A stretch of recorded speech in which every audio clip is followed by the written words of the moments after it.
2024 are coming from. Just we went on a break. We're talking about just the practicability of the 3% as a National Housing Fund that President Dr. William Ruto believes is going to be the magic bullet in unlocking this affordable housing agenda. And Eric, just before we went on break, you were talking about how it used to work back then. Yes. Many Kenyans were not as learned as today. That's the honesty. The most learned Kenya was doing which job? The Kenyatta's job, meter reader.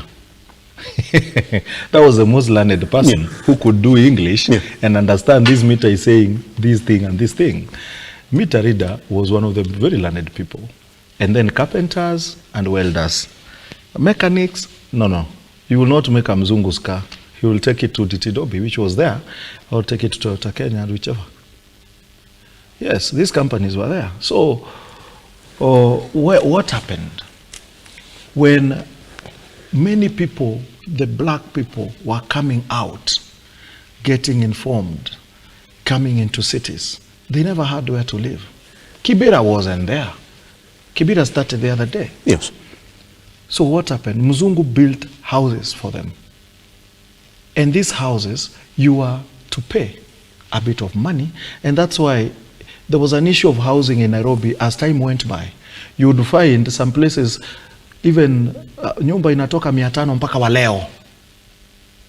Nyumba ingine inatoka 1500 na ni 2 bedroom. Sino kweli? Today, yeah, there are places like that in Nairobi. Yes. Indeed. Yeah, because they were not for profit making. They were for helping the poor get housing. The poor were supposed to run the economy of Nairobi.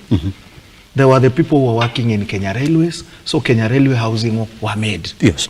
There are people working Kenya Power housing were made. So if we want to do housing, Mr. Ruto, go back, tell Power, build houses for your people. Railway, build houses for your employees. All the government sector must build houses for the employees. That is one. The civil service will get housing. Hospitals used to have housing for their doctors and nurses. You can see the old houses, they're still there. Yeah.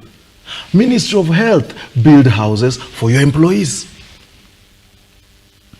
That is how housing will take care of it now. Then now come to private people who want to own houses. The private people who want to own houses are those people who are living in places like Bahati and Shaurimoyo. Yeah. Shaurimo, most of those houses were for Kenya Railways. Bahati and Jerry. So what do? Build those affordable houses now for them and sell them to them. But I am of this negative opinion. Today I'm not going to use a hard word. That you're making everybody to come and build houses, not knowing how will you share these houses, who is going to buy them. The question is, if I pay NSSF today, the money from I pay for NSSF, I know it is going to NSSF fund. NHIF is going to NHIF fund. Have we made housing a fund? Is it a fund? Where is its office today? Who is the manager of the fund? We know NSSF, Atuoli is part of the board member. We know NHIF, still Atuoli is part of the board. We can even tell the CEO NHIF. We know them. So for me to give you my housing money, which you're going to take 3,000 from me. I'm telling you already. Me, I'm going to chop what 3,000 from me. So you can know where I am. Yeah. I'm going to be chapped at 3,000. Yes. I'm not hurting about it. Because I would want a Kenyan to get a house. But where are you going to keep my money? Before we go to getting out my money, kindly show me the CEO, show me the chairman, the board members of the fund. Then I know my money is going to a certain fund. It's not going to be a scheme. Because when you take my money today, then I'm thinking it's going to be a scheme because we don't have a fund. When you take VAT, I know it is going to KRA. It is going to a certain fund. When you take PAYE, I know where that money is going to.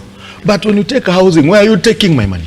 That's the question. That is the question you need to raise and tell me. Then don't build houses the way we are building. Request all the department of the Ministry of Agriculture. We used to have nyumba za agriculture. You could see, enda huko mashamba ulikuwa na ile nyumba ni ya vet. No, actually there. That's what I'm saying. We need to remember history. If we don't remember history, yes, we are going nowhere. pretty much. Honorable, now just as we